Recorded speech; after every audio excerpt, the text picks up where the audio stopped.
రాష్ట్ర వ్యాప్తంగా న్యాయవాదులపై దాడులకు నిరసనగా తెలంగాణ రాష్ట్ర ఫెడరేషన్ ఆఫ్ బార్ అసోసియేషన్ పిలుపు మేరకు గత 3 రోజులుగా నిరసన వ్యక్తం చేస్తూ నేడు కూడా నిజామాబాద్ జిల్లా కోర్టులో తమ విధులను బహిష్కరించి ర్యాలీగా వెళ్ళడం జరిగింది. ముఖ్యంగా జనగాంలో ఏదైతే పోలీస్ స్టేషన్లో న్యాయవాద దంపతులు అమృతరావు కవితారావులపై పోలీసులు అకారణంగా దాడి చేసి హింసించడాన్ని మేము తీవ్రంగా ఖండిస్తున్నాము.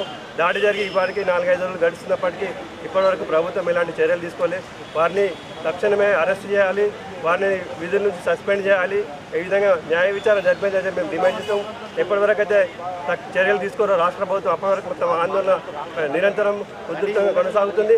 ముఖ్యంగా రాష్ట్ర వ్యాప్తంగా గత నెల రోజులు చూసినటువంటి మన సిరిసిల్ల కావచ్చు, మన సిద్దిపేటలో, అట్లాగే భద్రాచలం కావచ్చు, అనేక ప్రాంతాల్లో ఏదైతే న్యాయవాదుల మీద దాడులు జరిగినాయి.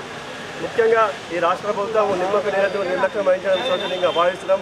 ఈ రాష్ట్రంలో సామాన్య ప్రజలకు రక్షణ లేకుండా పోతుంది. కేవలం విధి నిర్వహణలో సమాజం కోసం తమ యొక్క కక్షిదారుల సేవ కోసం పనిచేస్తున్న న్యాయవాదులకు ఇవాళ పోలీస్ స్టేషన్లో వెళ్తే పోలీసులు ఇవాళ దాడులు చేసే పరిస్థితి ఉంది. కనుక ఇప్పటికైనా రాష్ట్ర ప్రభుత్వం చర్యలు తీసుకోవాలా, బాధ్యులైన అధికారులను వెంటనే సస్పెండ్ చేయాలా, అందుకు తగిన విచారణ జరిపించాలని డిమాండ్ చేస్తున్నాము.